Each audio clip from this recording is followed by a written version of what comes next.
సంక్షేమ అభివృద్ధిలో ఏపీ దేశంలోనే నెంబర్ 1గా ఉందన్నారు సజ్జల రామకృష్ణారెడ్డి. 175కు 175 సీట్లు గెలవటమే మన టార్గెట్ అని అన్నారు. టీడీపీ విష ప్రచారాన్ని తిప్పికొట్టి సీఎం జగన్ చేసిన మంచిని ప్రజలకు వివరించాలని సూచించారు. దేశంలో ఏ స్టేట్ ఖచ్చితంగా నెక్స్ట్ 29 అయ్యేసరికి నేనైతే బలంగా విశ్వసిస్తాను. ఇండియాలో నెంబర్ 1 స్టేట్ ఏది, సామాజిక న్యాయంలో కానీ అభివృద్ధిలో కానీ, సంక్షేమము అభివృద్ధి కలగలిపి ఏ రకంగా సంక్షేమం ద్వారా అభివృద్ధి అనేది కూడా చూపించే స్టేట్ ఏదైనా ఉందంటే ఇండియాలో ఆంధ్రప్రదేశ్ ఒక నెంబర్ 1 ఉంటుంది. ప్రపంచంలో కూడా స్టడీ చేయదగ్గ రాష్ట్రంగా ఉంటుందని నేను బలంగా నమ్ముతున్నాను. రాష్ట్రంలో ఉండే 15,000 పంచాయతీలన్నీ మారిపోయినాయి.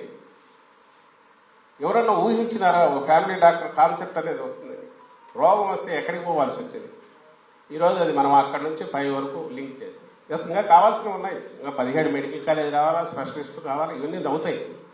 కానీ దానికి వైపు తగ్గడానికంటే ఒక హైవే ఎక్కినాం, పోతున్నాం, కనపడుతుంది. పోయేదానిలోకి ఎక్కేస్తాం, మన కళ్ళ ముందు రిజల్ట్స్ కనపడుతున్నాయి. నెక్స్ట్ 5 ఇయర్స్లో దాంట్లోకి వెళ్తాం.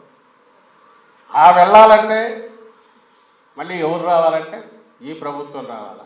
మనం మళ్ళీ ఇంకా తిరుగులేని ఈసారి దెబ్బ కొట్టాలి. 175 టార్గెట్ మనం పెట్టుకోవాలి. అందుకోసం నేను ఇంత శ్రమ పడతాం, మీ దగ్గరికి వస్తున్నామని చెప్పండి. గెలవడం మనం గవర్నమెంట్ ఫామ్ చేయడానికి ఇంత కష్టపడాల్సిన అవసరం లే, మీరు తిరగాల్సిన అవసరం లేదు. 110 120 అయితే ఏం కష్టపడాల్సిన అవసరం లే. వాళ్ళంతటా వాళ్ళు రెడీగా ఉన్నారు. రావడానికి ఫ్యాన్ గుర్తు మీద ఓటు వేయడానికి గుద్దడానికి రెడీగా ఉన్నారు జనం కూడా. మనం చెప్పాల్సిన అవసరం లేదు. ఆ మిగిలినది ఎట్లా చేయాలనేదే మనం పాస్ కావడము, ఫస్ట్ క్లాస్ రావడం అనేది ఇష్యూ కాదు. స్టేట్ ఫస్ట్ నేషనల్ ఫస్ట్ రావడానికి ఎట్లయితే ఆ ఎక్స్ట్రా ఎఫర్ట్, ఆ అడిషనల్ ఎఫర్ట్ మనం చేయాలి.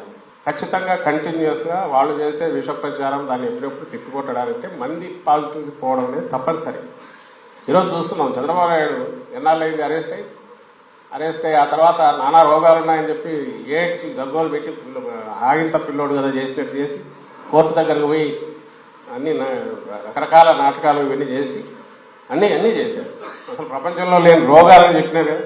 ఈరోజు మరి అంత ఆనందంగా తిరుగుతాడు. మనం మర్చిపోయినాం, అసలు అతను అరెస్ట్ అయింది మర్చిపోయినాం. అంటే వాళ్ళు ఊదరగొట్టులో ఇది పోయింది. కొన్ని అరెస్ట్ కూడా ఏమైనా మామూలు దీనిలో మీద అయినాడా? Straight case, open and shut కేసులో అరెస్ట్ అయ్యారు. దానికి సంబంధించిన స్కిల్ డెవలప్మెంట్ స్కామ్లో అయితే అంత ఇదిగా జరిగింది. అది అయిపోయింది. జైలుకు పోయినాడు, 50 రోజులు 60 రోజులు ఉన్నాడు. అప్పుడు అంత ననయాగి చేశాడు. చేసి ఆ తర్వాత కోర్టులో ఏదో విశ్లేషణ ఆ సానుభూతితో బయటకు వచ్చాడు. వాళ్ళు పోనీలే పెద్ద ఆయన అని చెప్పి వాళ్ళు ఇస్తే ఈరోజు రూమ్ మీర్చుకొని తిరుగుతున్నాడు. ఏదో నేను 20-30 ఏళ్ళ పిల్లాడు నేను మాట్లాడుతూ తిరుగుతున్నాడు.